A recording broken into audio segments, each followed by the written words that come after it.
111ኛ ቀናችንን ይዘናል በእግዚአብሔር ጸጋ መስከረም 1 ዘፍጥረት 1 ብለን እስከ ጳጉሜ 22 የእግዚአብሔርን ቃል እያነበብንና እያጠናን እንገኛለን።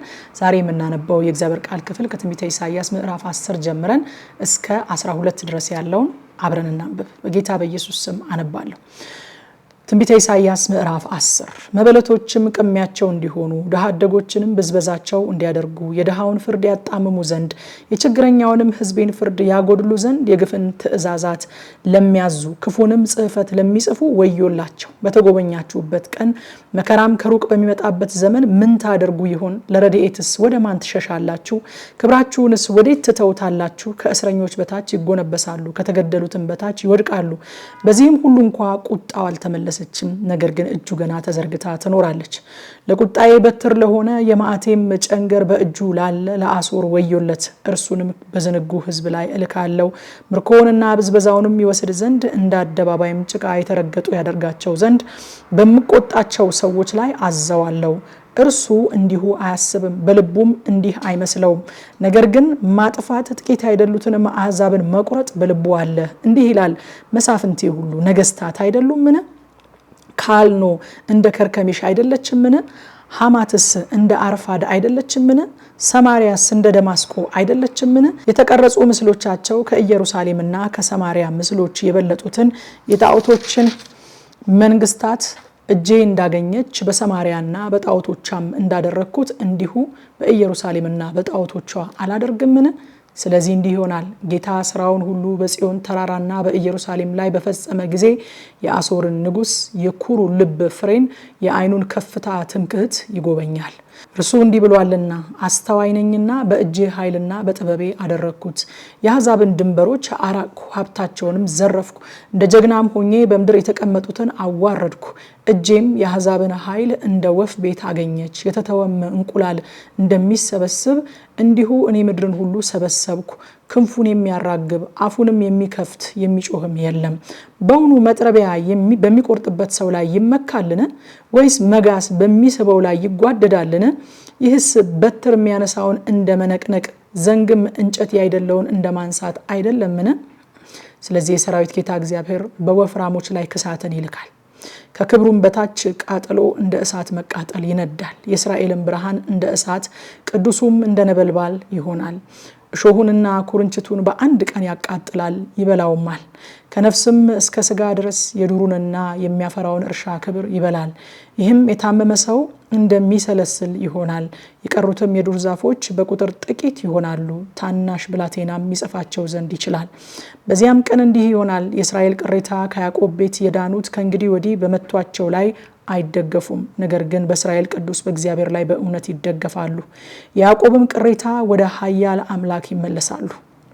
እስራኤል ሆይ የሕዝብ ቁጥር እንደ ባህር አሸዋ ቢሆን ቅሬታው ይመለሳል፣ ጽድቅ የተትረፈረፈበትም ጥፋት ተወስኗል። የሰራዊት ጌታ እግዚአብሔር ያለቀ የተቆረጠ ነገርን በምድር ሁሉ መካከል ይፈጽማል። ስለዚህ የሰራዊት ጌታ እግዚአብሔር እንዲህ ይላል፣ በጽዮን የምትኖር ሕዝቤ ሆይ አሶር በበትር ቢመታ ግብጽም እንዳደረገ ዘንጉን ቢያነሳብህ አትፍራው። ቁጣዬ እስኪፈጸም መዓቴም እስኪያጠፋቸው ድረስ ጥቂት ጊዜ ቀርቷልና። የሰራዊት ጌታ እግዚአብሔር ምድያምን በሄሬብ አለት በኩል እንደመታው ጅራፍ ያነሳበታል።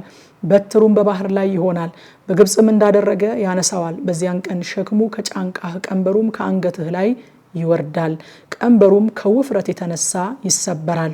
ወደ አንጋይ መጥቷል፣ በመጌዶን በኩል አልፏል። በማክማስ ውስጥ ዕቃውን አኑሯል። በመተላለፊያ አልፏል። በጌባ ማደሪያው ነው። ራማ ደንግጣለች፣ የሲኦል ጊብዓ ኮብልላለች። አንቺ የጋሊም ልጅ ሆይ በታላቅ ድምፅሽ ጩሂ። ላይሳ ሆይ አድምጪ፣ አናቶት ሆይ መልሽላት። መደቤና ሸሽታለች፣ በግቤርም የሚኖሩ ቤተሰቦቻቸውን አሽትተዋል። ዛሬ በኖብ ይቆማል። በጽዮን ሴት ልጅ ተራራ በኢየሩሳሌም ኮረብታ ላይ እጁን ያንቀሳቅሳል። እነሆ የሰራዊት ጌታ እግዚአብሔር ቅርንጫፎቹን በሚያስፈራ ኃይል ይቆርጣል። በቁመት የረዘሙትም ይቆረጣሉ፣ ከፍ ያሉትም ይዋረዳሉ። ጭፍቅ የሆነውንም ዱር በብረት ይቆርጣል፣ ሊባኖስም በኃያሉ እጅ ይወድቃል።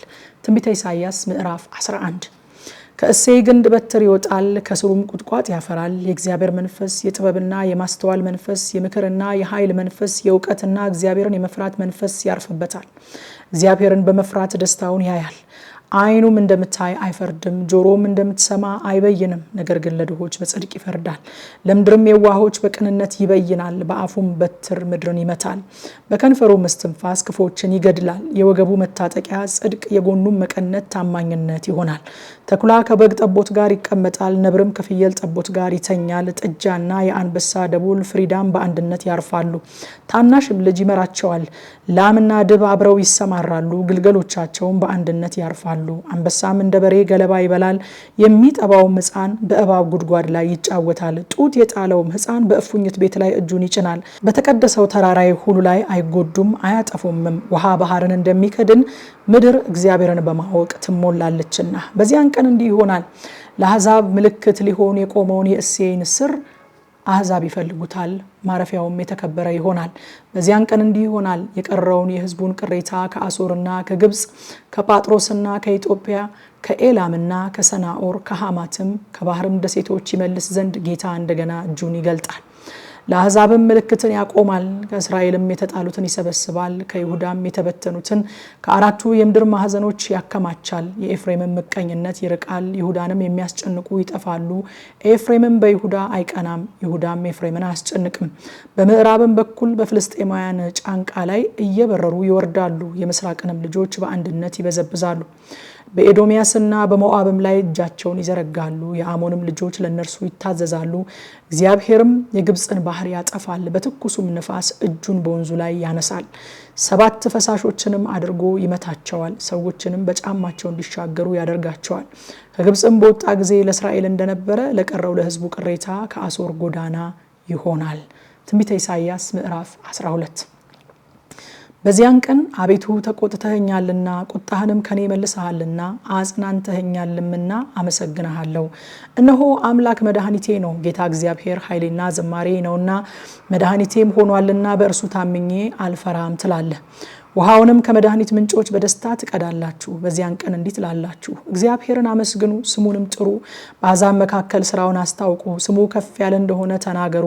ታላቅ ስራ ሰርቷልና ለእግዚአብሔር ተቀኙ፣ ይህንንም በምድር ሁሉ ላይ አስታውቁ። አንቺ በጽዮን የምትኖሪ ሆይ የእስራኤል ቅዱስ በመካከልሽ ከፍ ከፍ ብሏልና ደስ ይበልሽ እልልም በይ። እንደ ሁልጊዜው ከምሽቱ 3 ሰዓት በኢትዮጵያ ሰዓት አቆጣጠር በቲክቶክ እና በቴሌግራም ገጻችን የተነበበውን ክፍል በጥልቀት እናጠናለን። መጥታችሁ አብራችሁ እንድታጠኑ ጋብዛችኋለሁኝ። ሻሎም